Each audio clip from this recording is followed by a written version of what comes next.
Welcome back to INTERGEO TV 2025 from Frankfurt. And as you all know, it's a buzzword here within the halls of INTERGEO. It's AI, AI in any tool, in any platform, in any device. And right now I'm really happy that my first AI expert is here with us.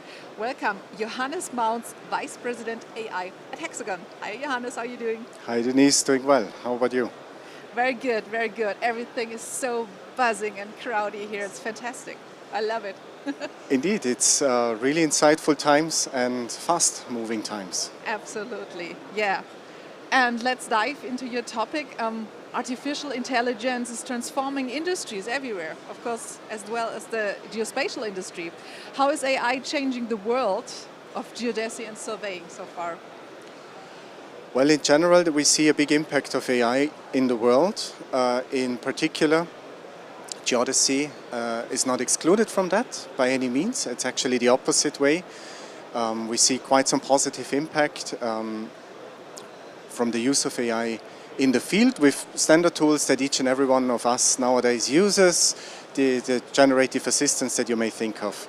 However, what is important is that the effective changes, they vary in the way that they surface to you as an individual, as a business owner, as a surveyor.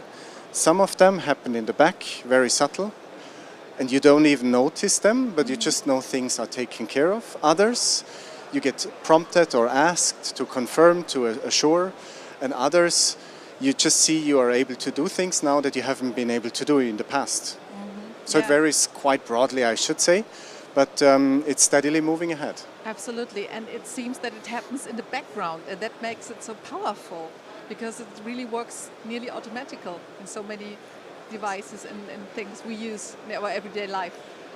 Well, yes, I think so as well. Specifically, if things work in the background and support humans, support decision-making, automate certain levels of things, you have the right outcomes that you usually can see and measure. That's basically our mission. Not everything is in the back, of course. Certain things are actively in tandem with the user, but that's really the progress that we are trying to move fast and faster. And one thing is that we turn massive data sets into meaningful insights, because this is the key where we all do this and where we live within this technological transformation with AI and artificial intelligence. So how does it help transform raw data just from point clouds or aerial imagery into something really useful and actionable?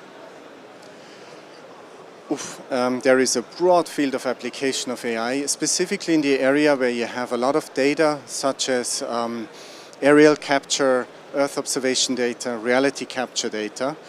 The things that they have in common, you could always think it always starts with one point in space, and then you give it context and basically derive its meaning, knowing which are the neighboring points.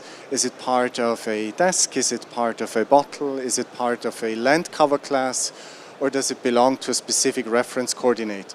Right? AI helps really bringing in much more value into the data sets and actually unfolding or extracting that value, where you could generate, with the help of AI, digital twins of entire cities, such as that we at Hexagon help in doing, where you have outstanding and unprecedented high quality of photorealistic 3D digital twins, but in the back we know exactly which element of the digital twin belongs to what. The same, of course, applies to reality capture, where we make it seemingly easier to capture space and the built environment with the highest possible resolution and quality, and at the same time give the user the option to focus on the essence, what he or she will need in order to proceed in their job and their objective, because at the end that's what they're being measured upon. So it's more a kind of collaboration, or does AI start doing the work on its own, or is it more like, where does the human factor come in, or how important is the human factor when we interact with AI? For us, the human factor is at the center of it, and we currently are working really on a various set of applications and workflows. You could say, conceptually, in either way, whether it's the data creation, whether it's the reasoning on data, or whether it's the actuation, so the actions that follow based from these decisions. In some systems, what you can see, for instance, in humanoids, a humanoid does all three of those all the time. Perceive the environment, reason what is there to do, perhaps drive around a table, and then the driving around is the actuation. We think here quite deliberately on the use cases of our customers to see where can we support by perceiving the environment, prepare reasoning, for instance, but then in certain use cases the user needs to make the decision because he or she has the right context and the right job, and then decisions follow afterwards. Sometimes it's pure automation, where you have fewer mistakes, you have less intersections, less interference and the like. So it's a broad spectrum that we cover here. Do you think it can work fully autonomously one day, or will it always need a human on the other side? That depends always on which level you see the autonomy. I do think so, yes. And again, there is high possibilities, and of course it's a big question. We do believe that there is autonomy when you look around, even here. The autonomy doesn't only mean self-driving cars. It can also be systems that help the user do certain tasks, which in the past users had to do themselves, but are now just fully taken care of, right? So interesting. I'm really fascinated what will follow. One really new thing, so one highlight at INTERGEO is the TS20 you brought here to showcase. And one aspect that make it unique is AI is moving right into the instrument itself. And what does it mean, and why is that important? Yeah, super excited for the launch of the new TS20. There has so much work has been going in. Because at the end it has to be right, and it is the right thing that we are presenting starting from today here at INTERGEO. The AI portion is quite important for the TS20 because it combines two worlds, what you already know, familiar with, and what you trust when it comes to captivate the applications and workflows. However, the AI piece takes care to support the operator, whether it's AI detect, which helps avoid mistakes, recognizing prisms and applying the right setting and configuration when measuring, whether it's AI follow, where we basically follow the AP20 and the prism even though the line of sight is interrupted, and then we have improved algorithms for AI-powered ATR and power search, which increase productivity in the field under harsh conditions. So overall, it's a boost for productivity, because the TS20 is the new standard for productivity, and it's the future of robotics. Because for us in the AI world, it's a start. It's a high mark that we have set, but it's only the beginning. So there is many new opportunities that we will have in the field of robotics, which we are going to move ahead with. You just mentioned it. So how will AI influence geodesy going forward? You just mentioned the robotics will play a role, and this is also working more and more autonomically and autonomous. Yes. All that will come.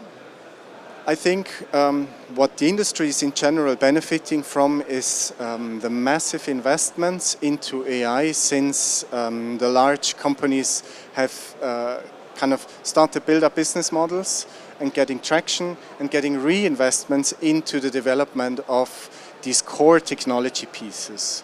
We at Hexagon then have the freedom to choose, when we look at a certain outcome that we would like to achieve, what technology pieces can we make use of, either via our partners, via academia, and then make sure that we have delivered outcome. For geodesy in particular, that can be automation and productivity increases. That could mean accessibility increases. That could as well mean that the robotic systems improve significantly over time, because there are certain fields which you now have tools at hand, working with synthetic data, making sure you cover scenarios. With a rule-based approach you would have difficulties to do so. We see humanoids on the rise. So it certainly doesn't stop here, it will continue, and we definitely will make sure to stay on the forefront of tech and listen carefully to our users and customers, that we get the right things into the field. Johannes, it's your first INTERGEO. What do you think about the event? How is it for you? It's exciting to be here. There is the vibrancy is phenomenal. I would say it's unbelievably crowded at our booth, which is a great thing to see. You can see, however, that there is a lot of passion, a lot of legacy into the industries, and a lot of innovation.